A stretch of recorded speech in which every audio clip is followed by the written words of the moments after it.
You have two sides of the stories. In major cities like tier one cities like Beijing and Shanghai, you really don't have empty buildings sitting there. But of course we live in a time when cities are being built so quickly. And in smaller cities also, they've been urbanized very quickly. And those of the cities tend to have more supply than demand. So that would just take a longer time for the market to digest. We, as a company, our strategy to avoid that is to stay in tier one city. So we're only in Beijing and Shanghai. And these cities typically don't have an oversupply problem. SOHO China is the biggest commercial real estate developer in Beijing, but there has been a property market crisis recently and also the economic slowdown in China. How did you lead your company through these difficult times? We just celebrated our 20th anniversary last week. So we've been in business doing real estate for 20 years. And then most of the 20 years we did one thing, which is to buy land, build buildings. And by now we build so many buildings in Beijing and Shanghai.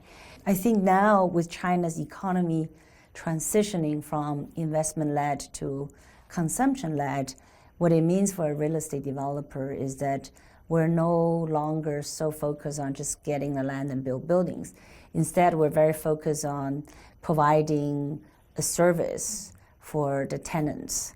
For instance, recently we started a new business called SOHO 3Q, which is to provide a share office space for startups, for small companies, medium-sized companies. And they come into this kind of very modern Starbucks style of work environment. And then they don't have a long-term commitment. They can rent for a week, a month, a year as they wish.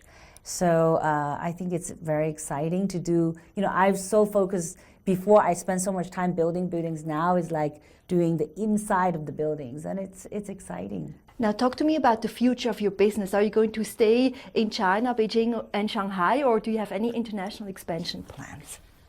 No, we're very much focused in China, and we are very much focused in the office, real estate. And then now our really exciting just to continue to develop the SOHO 3Q as a new business.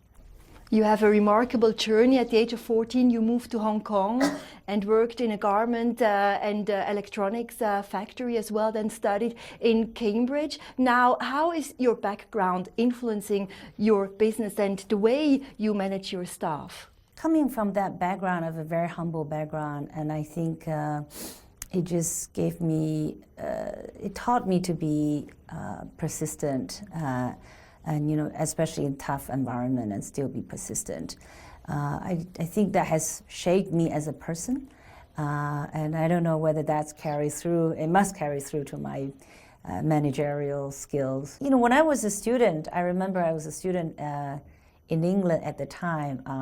I had one role model, Mrs. Thatcher. So I used to just watch everything about her, the way she dressed, the way she spoke, the way she interacted with other politicians, and all of her policies and her travels and everything. So that was how I started.